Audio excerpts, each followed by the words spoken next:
Hello everyone, I'm Jared Schrieber, serial entrepreneur and angel investor in Budapest, and I am here today with the founders of Shrooly, David Palanki and Samuel Schaffhauser.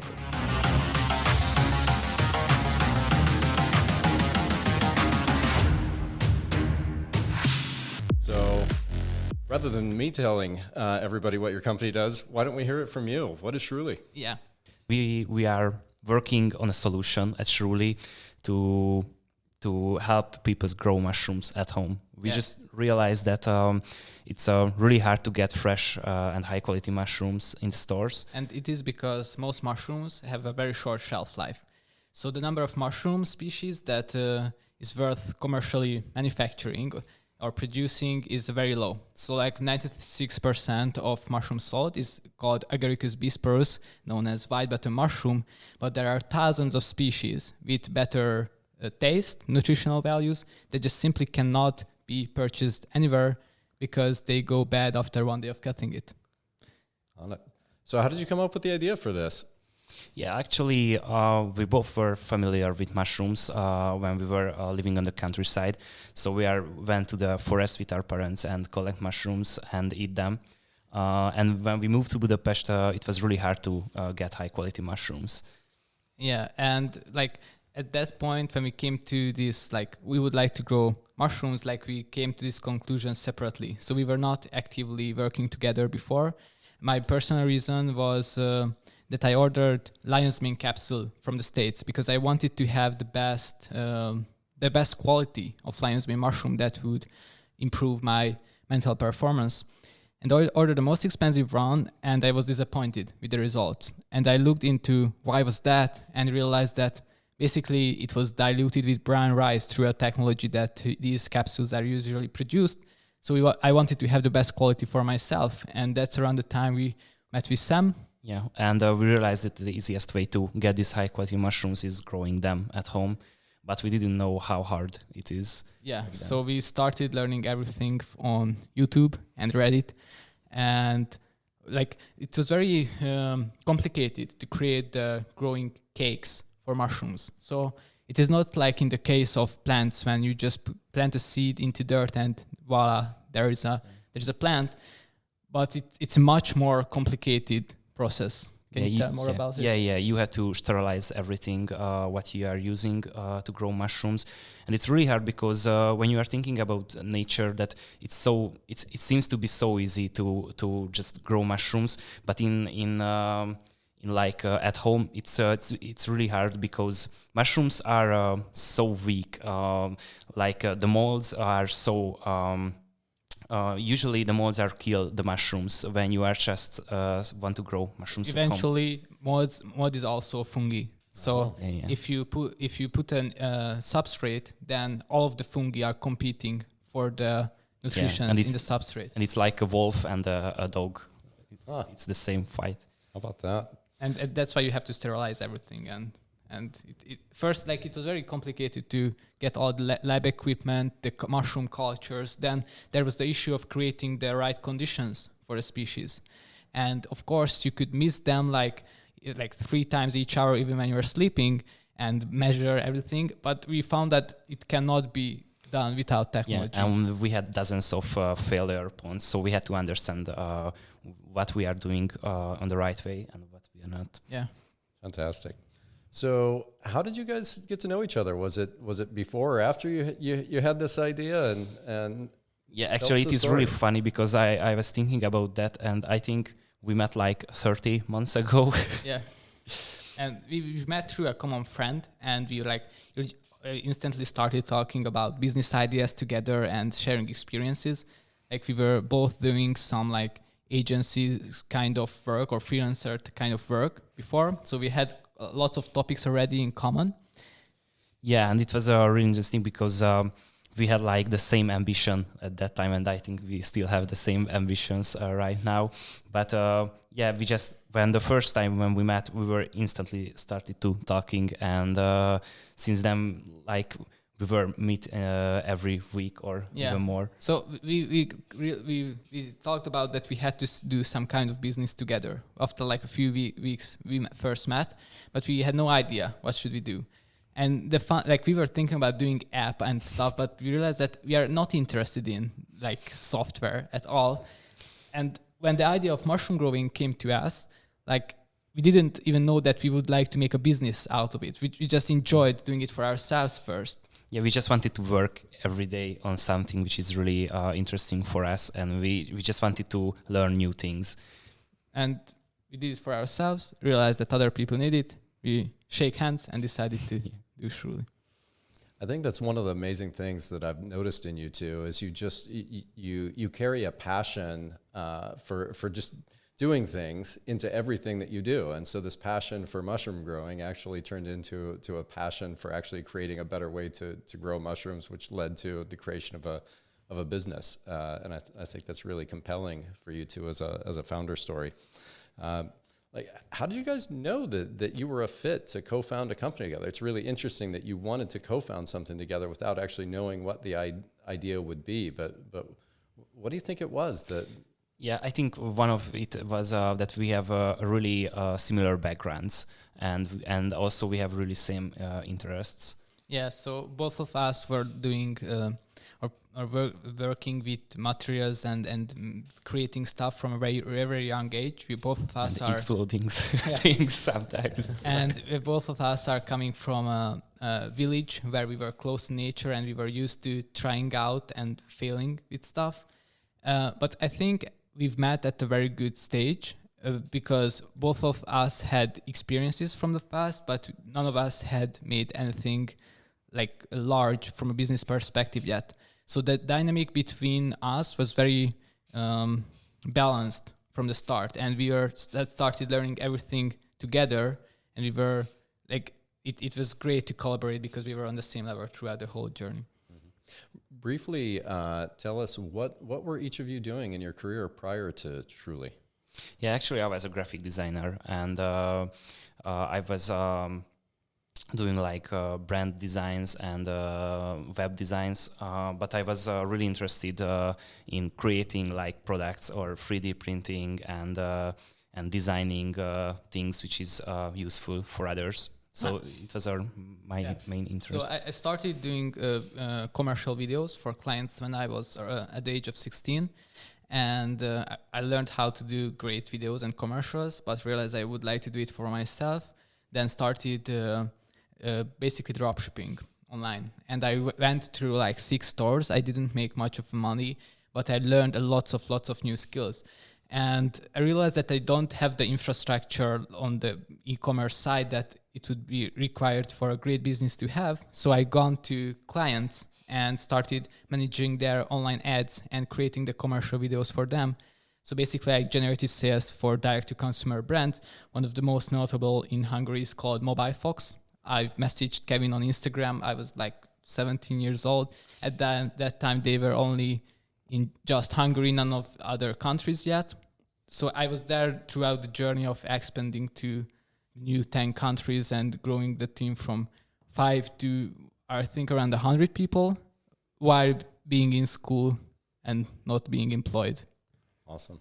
It's great stories and great background because, Sam, with your experience in terms of graphic design itself and 3D printing and the prototyping, and then David, for yourself with really compelling marketing content and performance marketing experience, putting the two together, I think has been really valuable as you build Shrooly thus far. Tell us, what's the current stage of the company? What have you done? You founded a little over a year ago, if I'm not mistaken. What have you done in that time? Yeah, actually, it's really hard to thinking back in time because it seems so long, but in the meantime, it's like a short time. But when we started our company, then we already had a prototype what we made with David, but to create a product from this prototype was a really hard journey. But right now, fortunately, we are at the beginning of the mass production.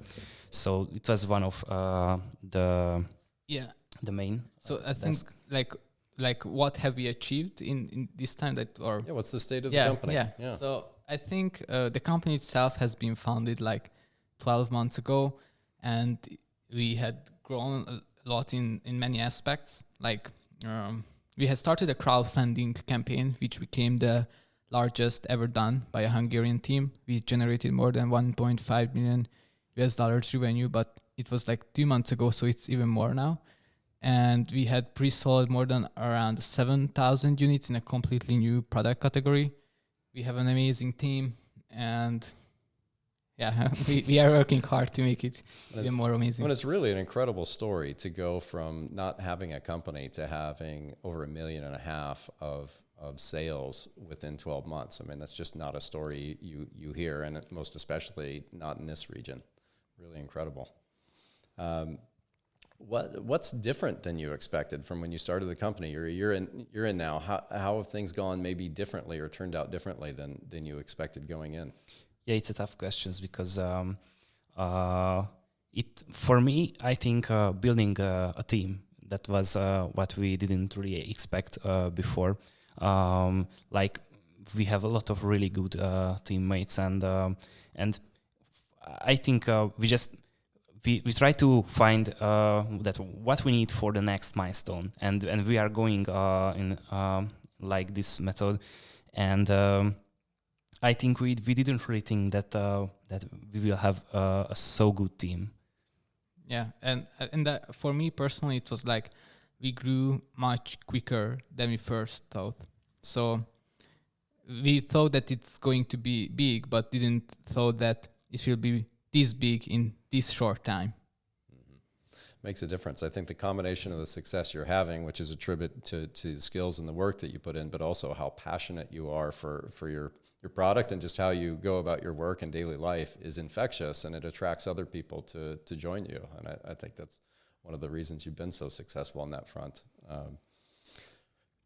Tell us about how you thought about fundraising for the company, getting funds into the company, and how you've gone about it thus far, and kind of what the results have been on that front. So we had done everything that we could with our own power without us starting fundraising. So we had the idea, we didn't know how to do 3D printing or how to program microcontrollers or how to grow mushrooms, but we learned everything to get to the point when we had a completely functioning prototype that looked like the product we would like to sell later. And we learned everything on our own, made everything with no budget, and get to the point when we had a concept that we proved to work on a small scale. We had some feedback from like Facebook groups that they would like a product like this. And basically the one thing that was missing is some capital to get the product in front of enough people's eyes. So that's when we okay, we will need some funding. Yeah, but to get a bigger picture, it was like for 6 months when we were working insanely, I think. Yeah. and try to put everything we just can into the prototype.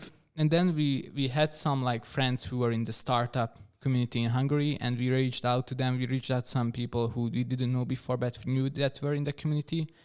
And we met them, asked for their advice. They provided us with great resources or pointed us to the right directions to what we should research more.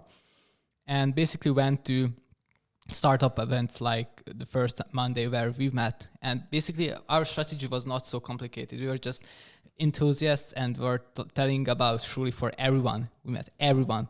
So even when we've met, I'm not sure if you know this, but I had no idea about who you were. I was just joining your little group when we were talking, was listening there, and at some point you asked and what are you doing? And I remember you were having a letter of J on your shirt. Mm-hmm. And I started answering questions, and the questions started to be more and more technical and about fundraising, and that's where I thought maybe you are an investor. I distinctly remember that moment. I remember seeing you kind of work the room, and you were passionately telling anybody who would listen about what you were building and working on. And when you came up to me and just kind of started, you immediately wanted to demonstrate the prototype of what you'd built, and just your passion again was just infectious for what you'd done. I could tell how deeply into this product and business you were, and it really stood out relative to what I typically see with founders. When we were talking to people, the most common questions we got from everyday people or people who would be interested in buying the product was like how fast mushroom grow and stuff. But you started asking about like, what is our go-to-market strategy? How I met my co-founder? And then I thought that, okay, it's going to be more technical. That's funny. That's funny. The other thing that really impressed me that you touched on earlier is that you guys had learned so many new skills and applied those skills to be able to create the first prototype yourself. So many other people rely on others or outsource that or start spending money on somebody else to figure out how to create the prototype or product. And even though you weren't programmers and you weren't electrical engineers, you didn't let that stop you. You just dug in and learned and hacked and found a way and created a really compelling product and prototype yourselves. And it's super impressive. It's one of the reasons I was so excited to invest in you two. I think this is what we really like to learn, and it's still a big mission for us to learn something every day. You know, I think this is a hallmark of great founders is this desire to learn. What are some of the things and most important things that you've had to learn along the way? It could be learn the easy way or learn the hard way, but what are some of those things that really stand out to you now?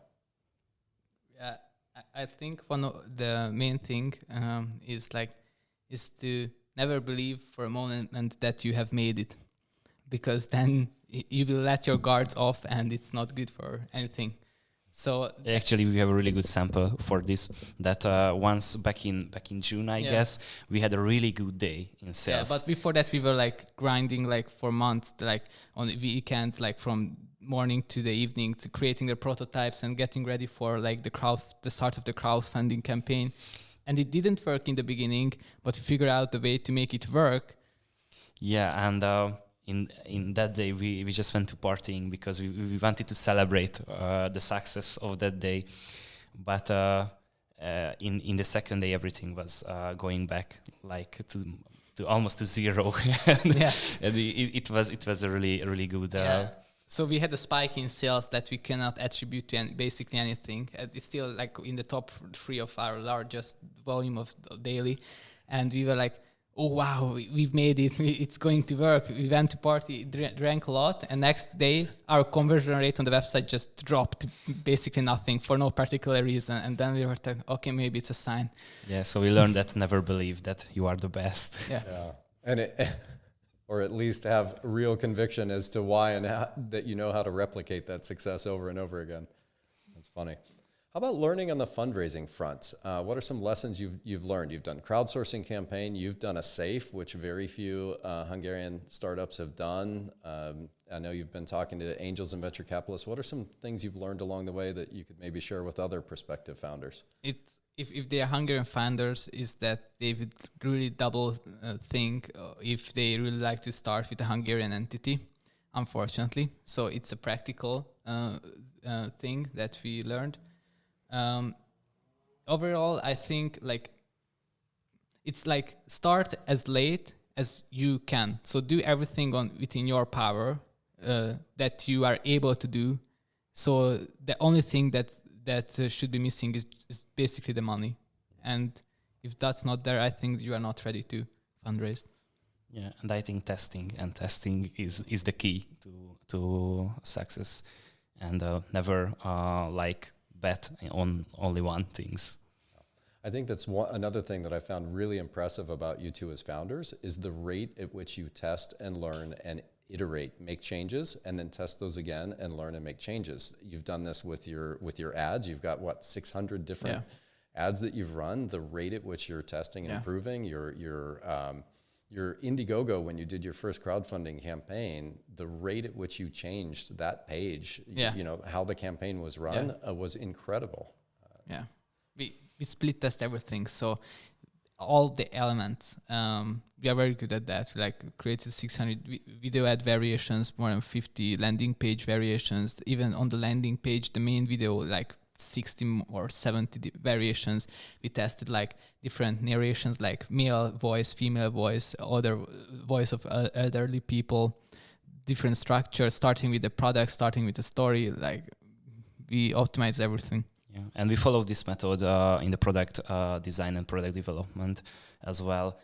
We bought huge 3D printers, and we are testing everything what we just get, every stupid idea as well. and we can print the new ideas overnight, and we can start to test it on the next day. Pace is amazing. I think what's also impressive that others can learn from you two is that you're super creative, but you do it in a very disciplined way. You don't just create something to create something. You create it, test it, have a way to measure it, look for learnings, and then apply those learnings and be creative in terms of how you apply those. Once again, it's really, really impressive. Thank you. Is there something you wish someone would have told you before you founded the company? Some advice you wish you'd have gotten that you could pass along to future entrepreneurs here? Actually, I think for me, I think it was really, really good that we started on our own, and we started with just our ideas. But as you are growing and as you have new tasks and projects every day, I think it is much better to learn on a daily scale than if someone tell you something, because you have nothing to compare that advice at the beginning, I guess.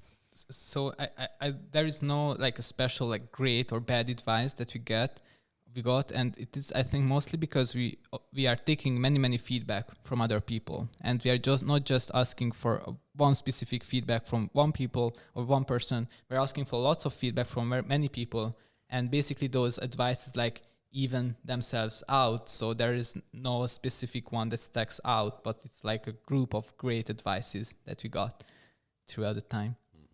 Excellent. Like, is there any like advice that you usually give to young entrepreneurs here? Young entrepreneurs. I think many times entrepreneurs are afraid to share their idea out of fear that somebody might steal it and run with it.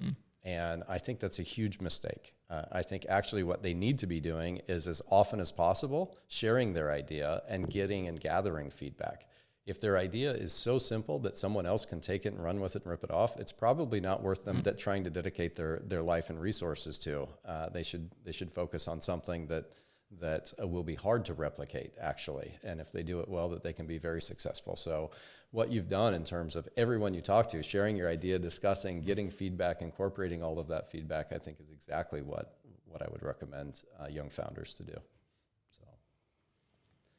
So we have a lot of people listening here that would aspire to become entrepreneurs someday themselves. What would you encourage them to be doing now, even if they don't have a particular idea that they're pursuing, but they know they want to start something someday? What are some things that they could start doing now to prepare themselves? Like, I think start learning new skills. I wish I had learned Excel sooner, because now I don't have the time to do it.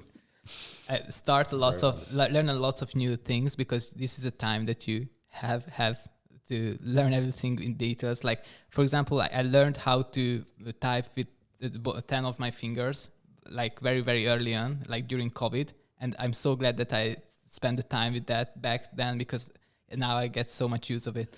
That's a great one. Yeah, I think one of my best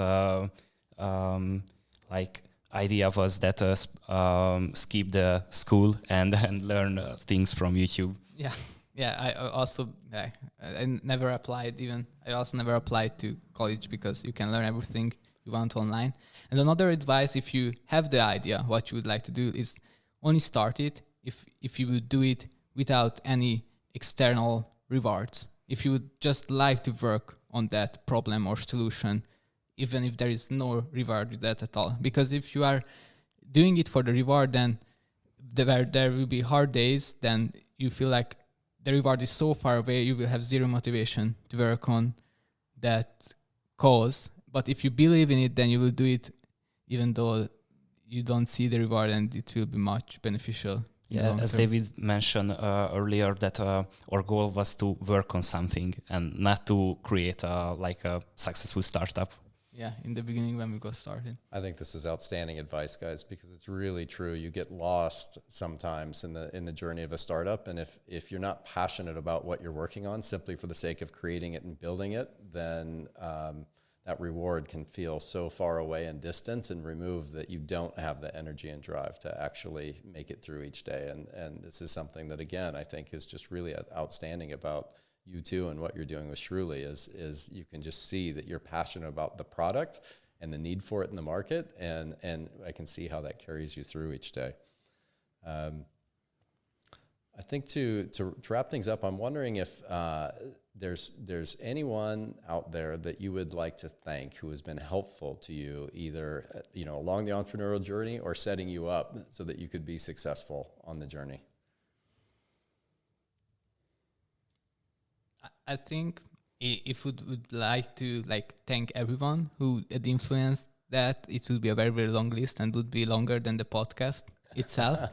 But from all of the people, I think you have helped a lot, with the knowledge you have, with the advice you gave us when we had questions. So we'd like to thank everyone who had helped, and also. And I think we learned that we have to be very helpful as well, because as we get a lot of information from random guys and from friends, it was really interesting that sometimes we didn't really met before, but they just shared a lot of idea and a lot of advice with us. So I think we have to count in this. So thank you for everyone who helped us on the journey. Outstanding, guys. Thanks so much and congratulations. Thank you. Thank you.